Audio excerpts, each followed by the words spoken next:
What's going on, everybody? Welcome back to the shop. So you can see, I have a new Acorn table, a Platen table. It's 4x6, so 4 feet, 6 feet. And it's got some 1.5-inch holes, and they're spaced with 1-inch webs. They're 2.5 inches on the center. And it's got a crap load of them. And I got it for a steal at the local scrapyard. It's got a few pieces missing, but I think I can fix that. The big problem, as you can see, has this crack. And it goes, and it goes, and it goes, and it goes, and it goes. Sorry, kids outside. So I have this big crack in it. It goes about 90% through the table. So I have, just some all thread going through the table right now, like that, holding it together. And a friend and I just jacked it up on its legs, just some big angle iron right there. So I need to repair this. So I have a couple of ideas. A lot of it is based off of Brian Block's YouTube video where he did the repair on the Carlton radial arm drill with some welding cast iron. I've done it before with some good success. And then I want to bolt some strips along here underneath, and a plate over here, and a plate on the other side, and hopefully hold this thing together. So yeah, let's see how it goes. So on the method of cast iron welding, I actually had done it before. It's just like a Chinese cast iron vise, and I cracked the jaw right where you always crack it on the inside, and I welded it back together using Brian's method. So it's 7018, 7014, like a 70 series rod with the flux knocked off. So it actually, I don't think it actually matters. It's just a mild steel rod, 70,000 pounds per inch material, strength material. Just welded with the flux knocked off. And my thinking is that when you weld, the lack of shielding from the flux strips the carbon out of the cast iron. So cast iron is like 2 to 4% carbon. And the mild steel has like less than 0.1% carbon. So it strips the carbon out, and it makes carbon monoxide and dioxide, which acts as a shielding gas. Right, you use CO2 for shielding with mag, and pulling that carbon out in the heat affected zone actually makes the cast iron less brittle. Like there might be a transition zone between the mild steel of the weld and the cast iron, like a tool steel transition. So it kind of smooths out that tensile strength profile across the weld bead, and you don't get that cracking. So Brian, when he welded the drill, he didn't use any preheat because the pieces are so big, and obviously I can't preheat that thing because it is so big. It's like 3,000 pounds. So, and I didn't preheat that just as a test. And it didn't crack. And I've used it a little bit. It's unbolted now, but I've used it a little bit, and I haven't been able to break it again. So it's relatively strong. You can look at his original video. And there's one more thing. I have to reposition the camera. There's one more thing I want to show you that I did repair like this. So this is a 155-pound anvil. I'm pretty sure it's an early Vulcan anvil. And you can see, if I turn it over, that hollow spot in there. So this was really, really abused. I'm not sure if this broke out or if it rusted out. I found this in an old scrapper's place. But I can roll in some photos of before photos. It had a huge chunk taken out of the face and a huge chunk taken out of the heel. And you can kind of see the repair here. The light's not that good. But this is, so Vulcan anvils, or Fisher anvils, they used to be cast iron on the bottom with a tool steel plate welded on the face. And I'm not exactly sure how they actually managed to do that, but that's the way it was. And I repaired this with mild steel rod. And my main anvil actually is repaired with mild steel rod. That's wrought iron with a steel face. It is softer on the faces. You can dent this, but it still has good rebound. I don't think I drew any of the hardness out of the face. I did warm this up a little bit, 400 degrees or so, to weld. I figured belt and suspenders. And the mild steel rod stuck to the cast iron. And then once I had that layer of kind of mild steel cast iron mix on the bottom, it was much easier to lay beads in and tie it into the carbon steel face. Alright, so good news. This is weldable. There was a drilled hole through here. You can kind of see the place where the metal joined. And I was able to get metal all the way down in there. And it sticks in pretty well. There's a piece on the other side. Let me take you on the table. Yes, this is it. This was kind of a chunk taken out of it. it chipped out or something. I'm halfway through repairing this, but I figured I'd show you the in-between stages. And what kind of happens when you weld this is, the weld pool will kind of sputter around, and you won't see it goop in there, and you'll see kind of gases coming out of the weld puddle. And then all of a sudden, you'll pull enough carbon out of there where the liquid steel will stick right to it. And you can kind of, butter in some mild steel that way, and then go over top with progressive passes. And it's dirty, and it's ugly. But when you grind through this, you can see on the other side, there's not a lot of porosity in the metal at all. So I'm confident that it's getting in there. Plus, for something like this, gap filling, it's not super critical. As long as you get good penetration, you just build over, and then grind it and weld it and grind it and weld it until you're happy with the results. So we can put some more mass back in here. I still have little chunks missing here and there, and obviously the crack to repair, but I just figured I'd sort of get my feet wet and figure out if this cast iron is in fact weldable, which it is, which is great news. So we can keep going. Just a little progress. Coming along, I got the top mostly filled in, and just working on this side now, inside the hole. I wanted to talk about some of the tools I'm using. So I'm using a 7014, or any 70 series rod, because you're going to knock the flux off. Like I said before, it's kind of Brian Block's idea. Using one of these, die grinder, really helpful for getting in the holes. Obviously, one of these for smoothing off stuff. And so for getting inside the holes, you can't beat the die grinder, but it doesn't move material very quickly, especially because my compressor's undersized. So I've been using this sort of corner chisel. So it's just a cold chisel, and it's kind of ground like that. And I just made this in the forge with some 9260 or S4 car spring, basically. So the suspension springs, coil springs. And it holds an edge real well. You can see these are the chips that it takes out. So they're pretty big. And what it does is it kind of leaves this grooved appearance. And that grooved appearance, right, that has little peaks of metal in it. And basically all that does is it increases the effective pressure of each tooth, each cutting tooth. So this will cut more efficiently, and it saves your expensive burrs because this is really easy to resharpen at the belt grinder. And it's fun to hammer on shit. So that's what I've been doing. This is going pretty quick. Obviously my material removal rate is sped up because of this, but I also have my share of power tools. So that's what I'm doing. I'll check in one more time when this is all done, and then we'll go from there. Oh yeah, almost forgot. So I got it in use now. I have a job that I gotta do before I can totally fix this, but it's smooth on the insides. So it's all nice and clean. So here I am, just repairing the outside crack. I'm not letting it get too hot so that I can't touch it. And I just let the passes cool in between. It has this chunk taken out of the top. This might have been what broke it, so there might have been a hole down in here that pushed that chunk out and cracked it. I'm not totally sure. Anyway, I wanted to talk about the rod angle that I'm using when I weld out of position. So when you're welding, flat and horizontal, whatever that position's called, you can just use like a regular rod angle, so like 5 degrees or 10 degrees or whatever. It's not super critical. And actually for this, no matter what you're doing, a little bit of a push is beneficial along the weld direction, right? So if I'm welding this way, I'd push across that way like 10 degrees.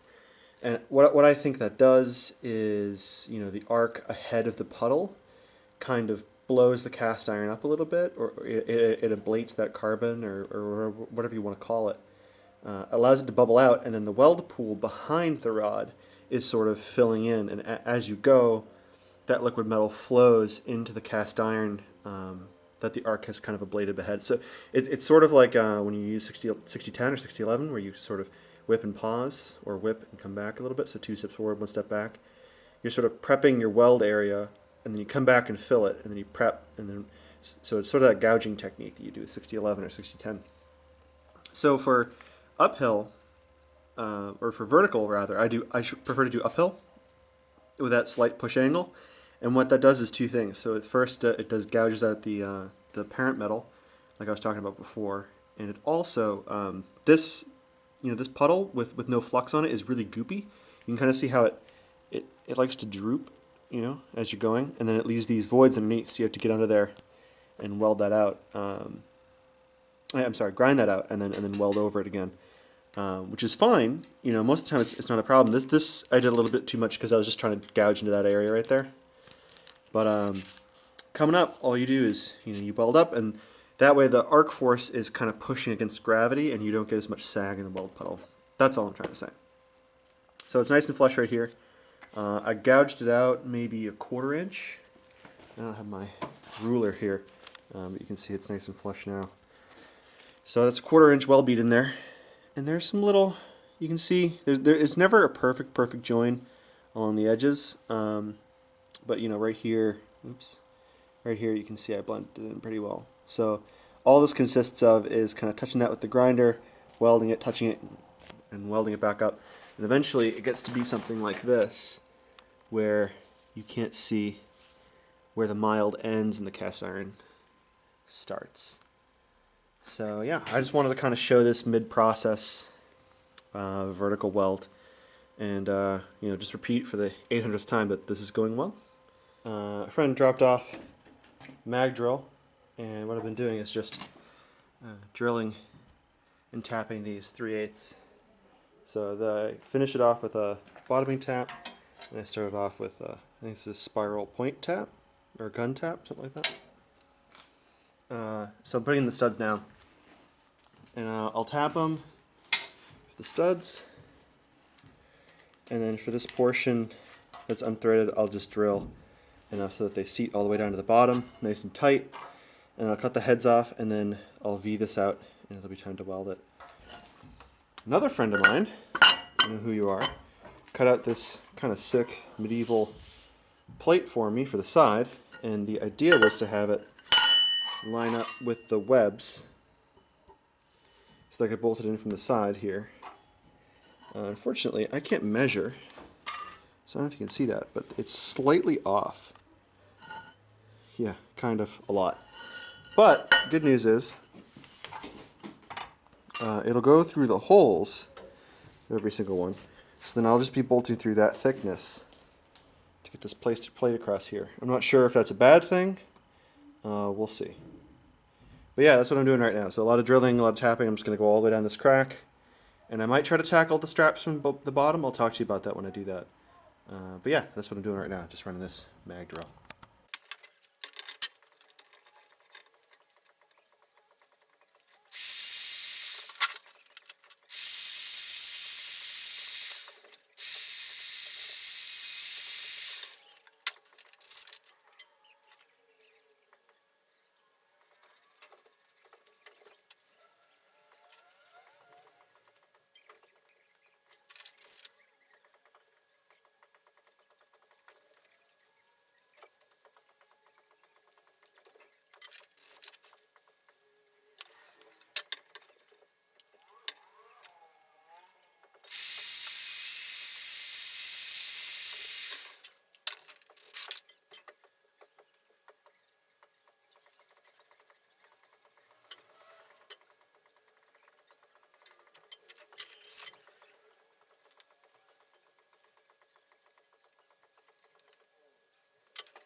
Okay, I got another update. So I still have this brace in, and I have all these bolts in the crack, the studs. I haven't cut the heads off yet, but I will soon. They're bottomed out right now.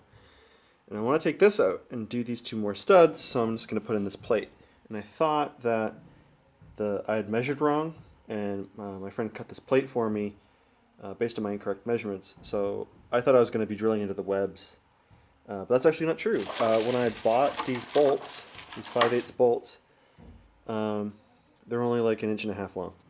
So they managed to go through the plate and just into the web, and then it'll punch through the other side. So I put on 2 here, made sure it was level. Not that it really matters, but it'll bother me if it's not level. And then I took a hand drill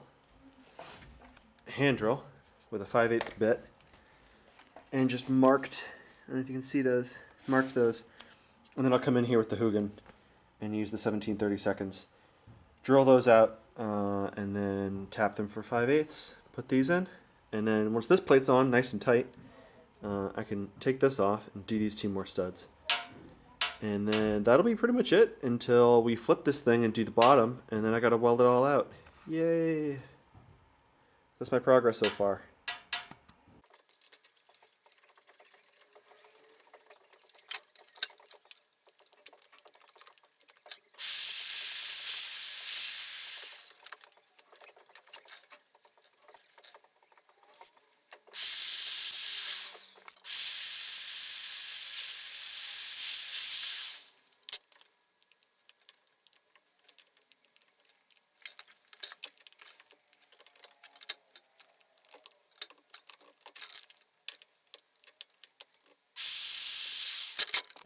Alright, little update here. So I had to fix some of these holes because, of course, holes drift when you're drilling them.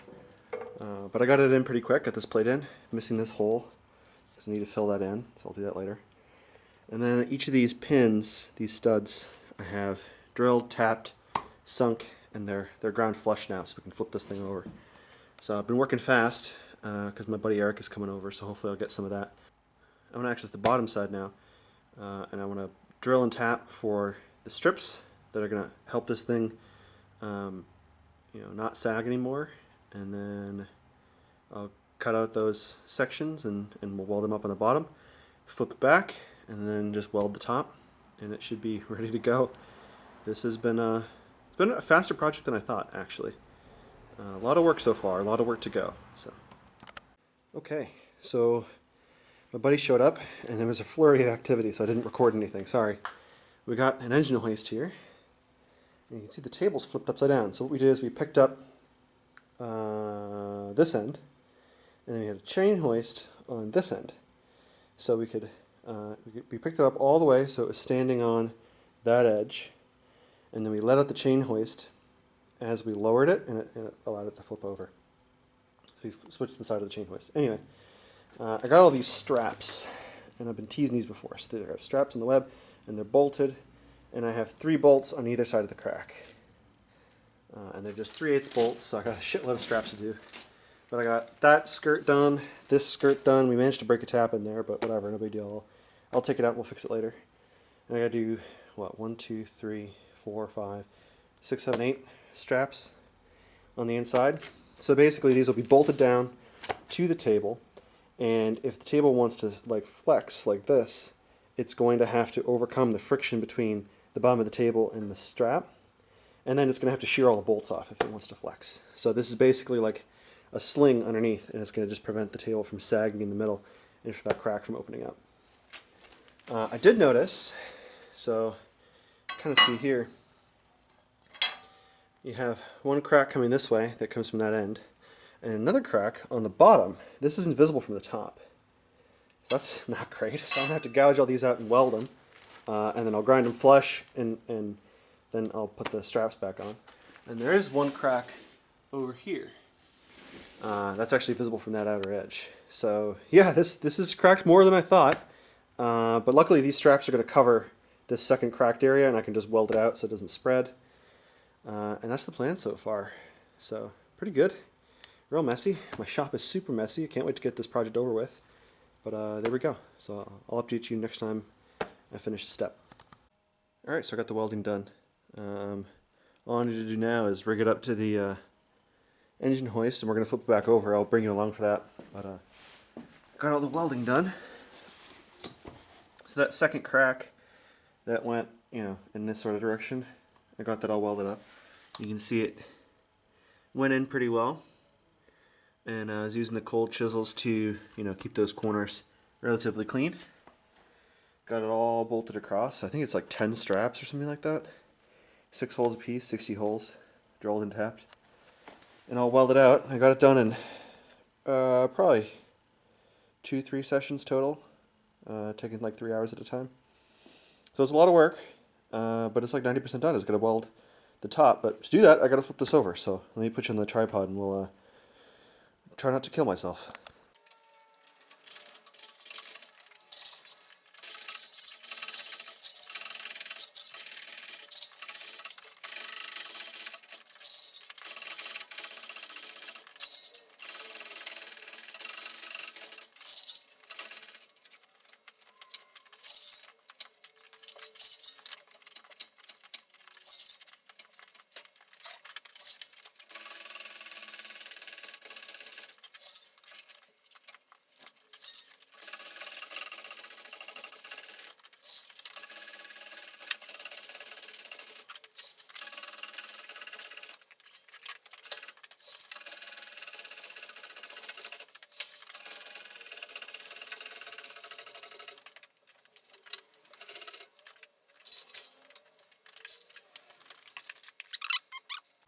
Okay, that was fucking sketchy. I'm not going to show you all that I went through, but you get the idea. So let's flip back over. Yay! And I'm obviously still here, so all I gotta do now is oil all over the place. Where I left off, there, the studs in here, and all I gotta do is grind this out and weld it. And the last side it took maybe 4 hours to weld out grind and weld the whole thing. So yeah, another 4 hours ahead of me before this is completely welded out. And then, I just gotta replace the chunks at some point when I feel like welding again, which will probably be in another year or so. So yeah, last piece of rigging on this. Might have to bar it over a little bit toward me because it's not totally in the center of the room. But yeah, I can have my shop back soon, so I'm pretty excited. Okay, so it's done, or like 90% anyway. I welded up at the top. Mostly done. There's a little bit of undercut that I just have to grind out, but I started doing a test on it to see if it rings, because with that crack in it, it wouldn't ring. So I don't have a clip from before, but listen. I don't know if you can hear that, but there's a little bit of a ring afterward. Cast iron doesn't ring a lot, but something this big and flat definitely has a ring to it. I can hear it, so you're just going to have to trust me. So I take that as a sign as the crack is joined, and this table is one piece again to the point where it'll ring the way that it used to. So I call that a successful repair. So I hope this helped, provided a little perspective. Definitely go watch Brian Block's video on this same process, and thank you to him specifically for helping me out. I understand that he's a good guy, so check him out. And yeah, thanks for watching. I'll see you in the next one.